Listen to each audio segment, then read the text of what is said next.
I believe I have appointed the 7.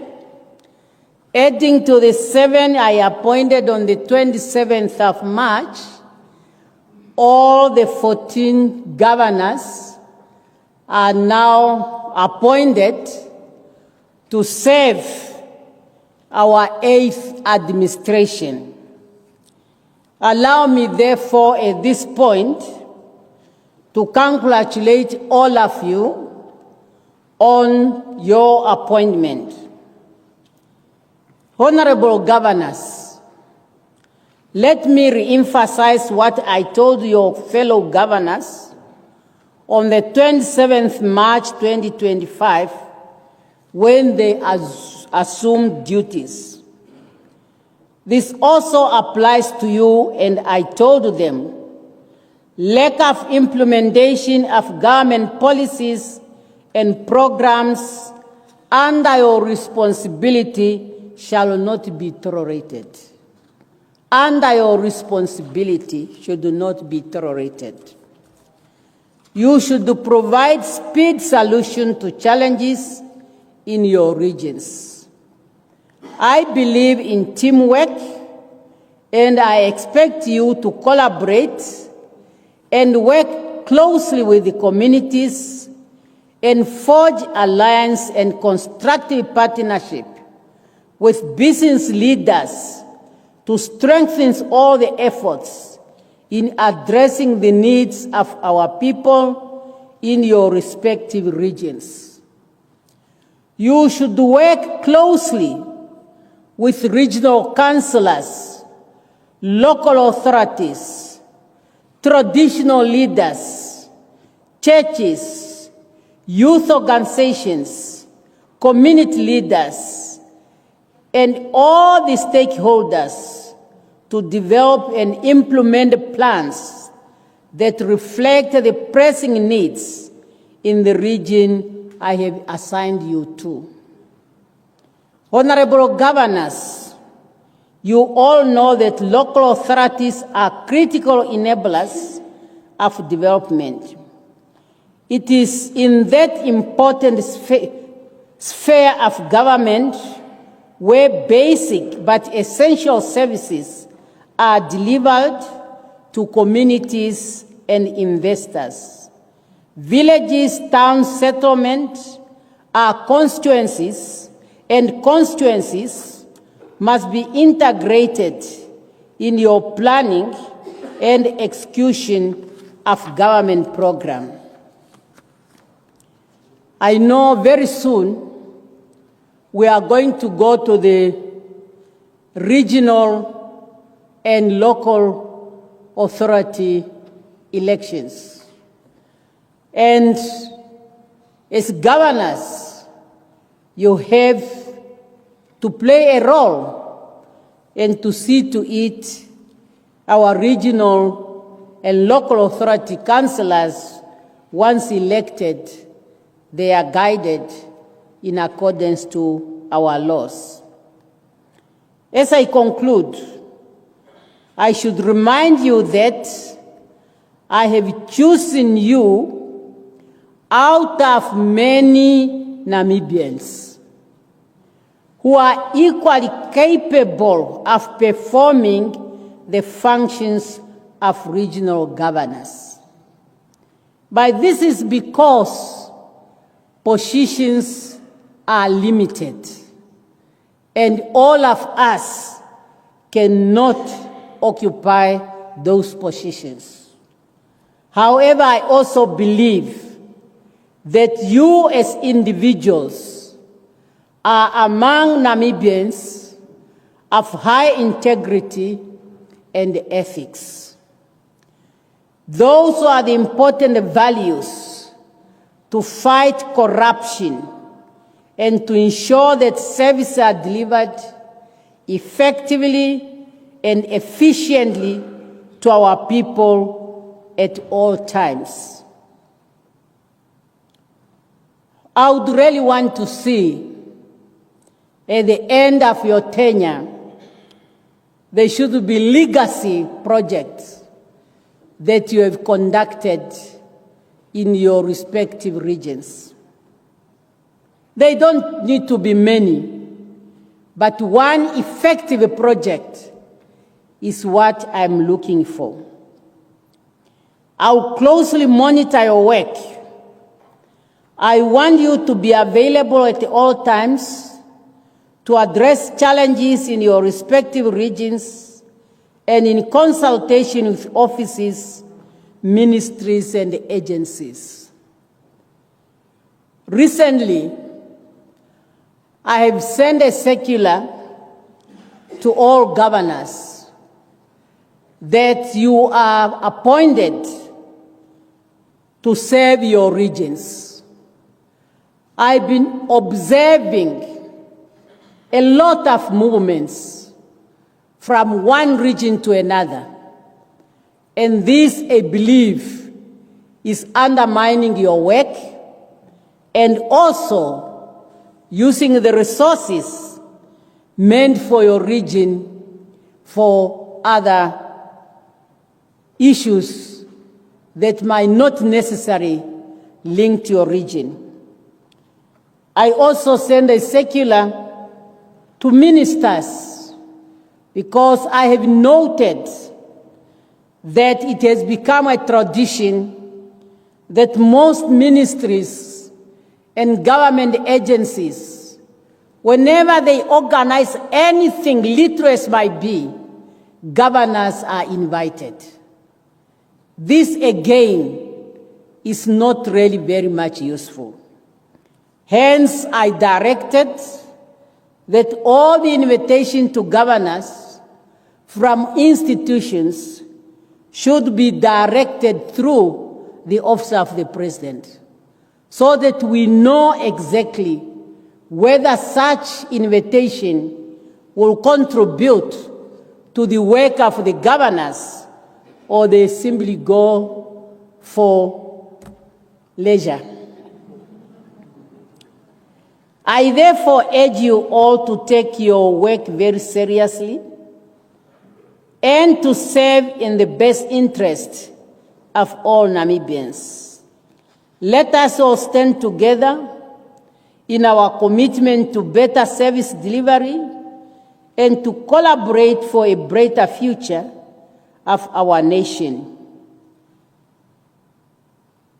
For us to know one another and to speak with the same language, as from tomorrow and day after, there will be an induction workshop that must be attended by all 14 regional governors. Of course, close fertilization of idea is very essential, and there is a say that experience is the best teacher. Therefore, all the 14 immediate outgoing governors are also invited to attend the workshop as from tomorrow and day after. Once again, congratulations. I have all the trust and confidence in you, and I wish you success in your future endeavor as governors in your respective regions, and take the workshop coming tomorrow very serious. Thank you very much for your kind attention. I thank the family members and friends. Your presence here really makes a lot of difference, because if you are a leader and you don't have the support of your family, you don't have the support of your friends, it will be very difficult for you to perform. So therefore, comrade governors, don't take the presence of your family here for granted. It means a lot in your future work. Thank you very much.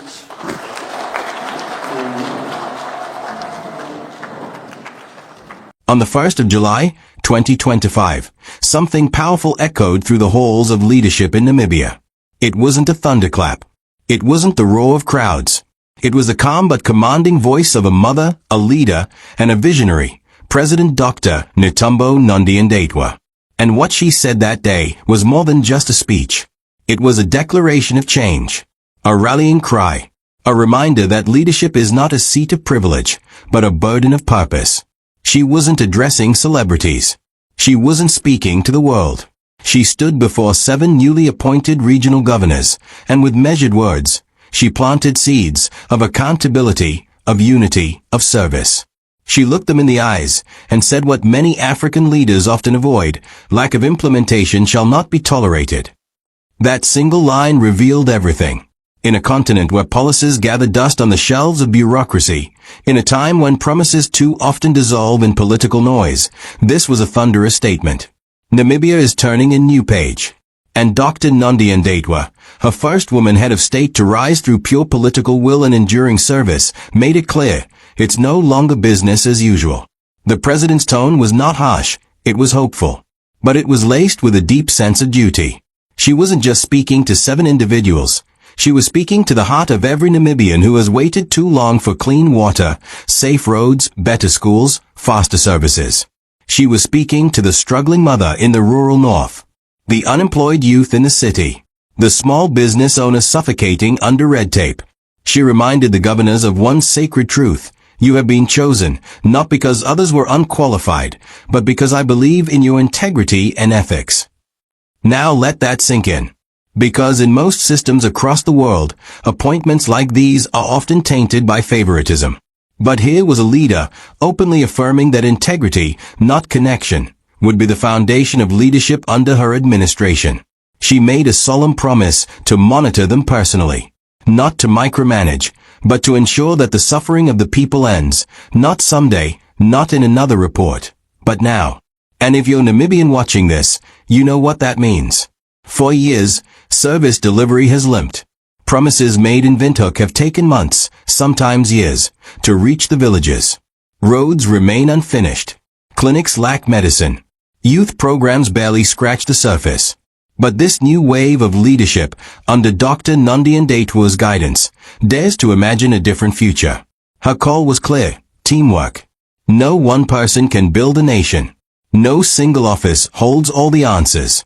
That's why she urged the governors to collaborate, not just with other politicians, but with community leaders, traditional authorities, youth organizations, and yes, even churches and businesses. In many African governments, traditional leaders are often sidelined, treated as ceremonial. But Dr. Nandi-Ndaitwah sees them differently. She understands that these are the custodians of trust in rural areas, the ones people turn to before they turn to the government. By involving them, she is not only expanding the table of leadership, she's healing the age-old divide between tradition and administration. She emphasized one simple truth: local authorities are the lifeblood of service delivery. That's where roads are paved, where water taps are installed, where schools are built. And she made it crystal clear: no governor can succeed if they overlook the villages, settlements, and towns under their care. And there's another powerful moment in her message: the reminder that elections are coming. Local authority and regional elections. She did not use this to campaign. She used it to prepare. She told the governors, guide the next generation of leaders. Show them how to serve. Don't hoard power. Mentor them. This is the thinking of a mother of a nation. One who understands that true leadership is not about tenure, but legacy. And then, she said something that must have struck a chord deep within those seated before her. I want you to implement projects that will leave a lasting legacy. Not temporary fixes. Not token gestures. Lasting legacy.